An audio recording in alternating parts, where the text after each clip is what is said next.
तर नमस्कार मित्रांनो, स्वागत आहे तुमचं जगदम ॲग्रो फार्ममध्ये. तर आज आपला 20,000 पक्ष्यांचा कुक्कुटपालनाचा शेड तयार होत आहे. तर आपण शेड कसा तयार केला आहे, शेडची पूर्ण माहिती आपण या व्हिडिओमध्ये बघणार आहोत. जर व्हिडिओ आवडला तर लाईक, शेअर, कमेंट नक्की करा.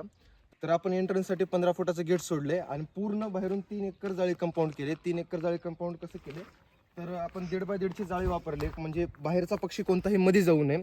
आणि यावर आपण 5 फुटापर्यंत फिश नेट घेणार आहे. फिश नेट घेण्यामागचं उद्देश काय, तर जो मधून एखादा पक्षी आपला बाहेर आला समजा, तर 5 फुटापर्यंत त्याची उडी जाऊ शकते, पण 5 फुटाच्या नंतर त्याची उडी जाऊ शकत नाही. यासाठी आपण 5 फुटापर्यंत फिश नेट घेणार आहेत. तर मधलं स्ट्रक्चर तुम्हाला दाखवतो. तर हे आपलं ऑफिस आहे. ऑफिसचं काम अजून पूर्ण नाही झालं.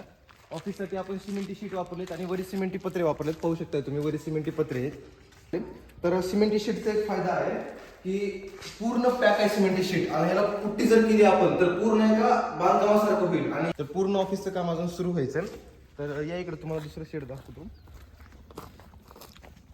तर आपण इथं आजूलासाठी खड्डे केले. 30 बाय 30चा एक खड्डा, 30 बाय 30चा एक खड्डा.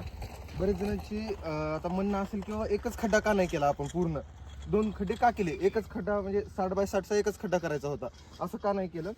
तर ह्या खड्ड्यात ॲझोला तयार झाला तर पुन्हा त्या खड्ड्यात होईल, म्हणजे एक दिवसाआड ॲझोला तयार होणार आहे आपला, म्हणून आपण अशी दक्षता घेतली. तर मधलं शेड आपण तुम्हाला दाखवतो. तर आपण ही पक्ष्यांसाठीची एंट्रन्स केली आहे. इथं चुना फवारण्यासाठी आपण कोबा वगैरे केले. इथं पूर्ण माणसांचं वॅक्सिनेशन केलं जाईल. आणि पूर्ण चुना फवारण्यानं काय होतं, तर पायाची निर्जंतुकीकरण होतं आणि माणूस पूर्ण निर्जंतुक होऊन मध्ये जातो आपला. तर हा आपला शेड तयार झाला आहे. 30 बाय 200चा आपला शेड तयार झाला आहे. आपण 2 फुटापर्यंत बांधकाम घेतले खालून. तर 2 फुटापर्यंत बांधकाम का घेतलं पाहिजे, तर पाऊस आला, ऊन आला, वारा आला, काहीच त्याचा परिणाम आपल्या पक्ष्यांना होणार नाही. कारण अशा पद्धतीने जर पाणी साचलं उद्या तर त्याचा थंडावा आपल्या पक्ष्यांपर्यंत मध्ये पोहोचतो. मग तसा थंडावा पोहोचू नये म्हणून आपण 2 फुटापर्यंत बांधकाम केले.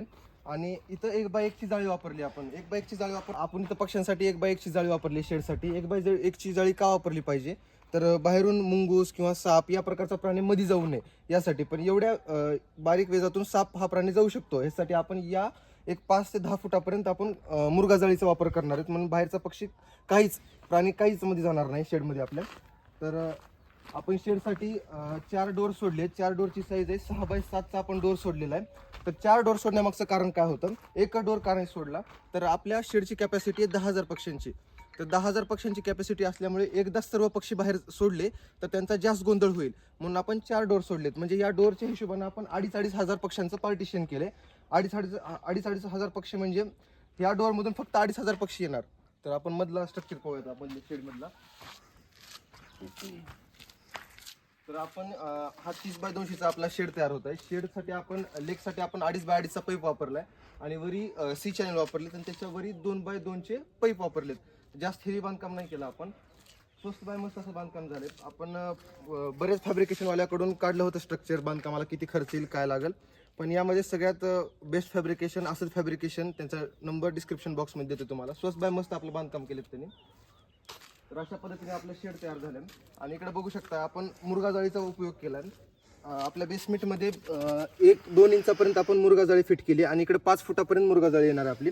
म्हणजे जो बाहेरून येणारा मुंगूस, उंदीर, घूस का असेल तो इथे येणार नाही, आला तरी अडकून जाईल त्यात. अशा पद्धतीने नियोजन केलं पाहिजे शेडसाठीचं. आपण कोपेचं बांधकाम केलंय. कोप म्हणजे काय, तर आपण इकडे 15 फुटाचं अंतर सोडलंय पूर्ण, आणि याच्यावर आपले सिमेंटी पत्रे येणार आहेत आणि 4 दिवसात आपले सिमेंटी पत्रे बसून फिट होणार आहे आपला शेड. तर आपण 100 फुटापर्यंत आधी ब्रुडिंगची सेटअप करणार आहे. तर ब्रुडिंगसाठी आपण 100 फूट सोडणार आहेत आणि बाकी 100 फूट आपले मोठे पक्षी सोडणार आहेत. तर आपण 5,000 पिल्लांची बुकिंग केली आहे सध्या. 5,000 पिल्लांसाठी आपण 100 फुटापर्यंत ब्रुडिंगचं सेटअप करणार आहेत आणि पुढे 100 फुटापर्यंत त्यांनी मोठे पक्षी झाल्यास. सध्या आपल्याकडे जागा अवेलेबल नसल्यामुळे किंवा शेड अवेलेबल नसल्यामुळे आपण 5,000 पिल्लाची बुकिंग केली आहे. 1 महिन्याच्या आत आपण पुढचे 5,000 घेणार आहेत आणि टोटल या शेडमध्ये 10,000 पक्षी आपण ठेवणार आहेत. अशा शेड आपण पलीकडल्या साईडने एक तयार करणार आहेत. त्याला थोडासा वेळ आहे, 1-2 महिने कालावधी आहे त्याला. त्यात एक 10,000 पक्षी, असे टोटल 20,000 पक्ष्यांचं आपलं शेड तयार होणार आहे. आपण शेडमध्ये पूर्ण बांबू बांधणार आहेत. बांबू का बांधणार आहेत, तर गावरान पक्षाची एक वैशिष्ट्य आहे, गावरान पक्षी हा खाली कधीच बसत नसतो, तो पूर्ण बांबूवर बसत असतो. बांबूवर बसायचं उद्दिष्ट काय, तर त्याला एक भीती असते, बाबा खाली कोणता प्राणी येईल का, जाईल का, ह्या पद्धतीने त्याला शिकवणच असते एक बांबूवर बसवायची. म्हणून आपण पूर्ण ह्या 200 फूटमध्ये बांबूची बांधणी करणार आहेत. आणि बाहेर पूर्ण आपण शेवग्याची लागवण आणि 2 उकरडे करणार आहेत, कारण ते आपला पक्षी हा उकरड्यावर चरून खाणारा पक्षी आहे, उकरून खाणारा पक्षी आहे. काही जरी टाकलं तर त्याला उकरून खायची सवय असते, म्हणून आपण 2 उकंडे आणि शेवग्याची लागवड करणार आहेत पूर्ण. तर अशा प्रकारच्या नवीन नवीन व्हिडिओसाठी जगदम ॲग्रो फार्मला सबस्क्राईब करा.